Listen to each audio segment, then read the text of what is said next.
زناکار لوگ قیامت کے دن کس عذاب میں مبتلا ہوں گے؟ اللہ معاف فرمائے، استغفر اللہ، بہت برے عذاب میں یہ لوگ مبتلا ہوں گے، بہت برا عذاب ان لوگوں کو دیا جائے گا۔ شب معراج کے موقع پر جب رسول اللہ صلی اللہ علیہ وسلم گئے تو وہاں اس نے مختلف لوگوں کو مختلف عذابوں میں دیکھا۔ حضرت جبریل علیہ السلام سے سوال کرتے تھے کہ یہ کون لوگ ہے، یہ کون لوگ ہے، یہ کون لوگ ہے۔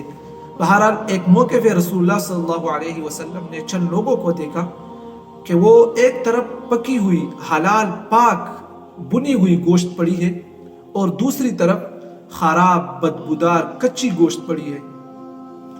تو یہ لوگ اس بدبودار خراب کچی گوشت سے کھاتے ہیں اور اس حلال پاک اور پکی گوشت کو نہیں کھاتے، اسے چھوڑتے ہیں۔ تو رسول اللہ صلی اللہ علیہ وسلم نے حضرت جبرائیل علیہ السلام سے سوال کیا کہ یہ کون لوگ ہیں؟ تو اس نے جواب دیا کہ یہ زناکار لوگ ہیں۔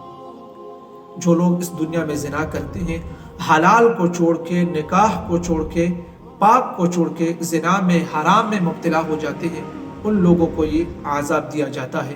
معزز دوستو، دوسری حدیث میں آیا ہے کہ زناکار جب زنا کرتا ہے تو یہ ایمان اس سے خارج ہو جاتا ہے، سائے کی طرح اس کے سر پہ کڑا ہو جاتا ہے، یعنی زنا کرنے کی حالت میں اس میں ایمان نہیں ہوتا۔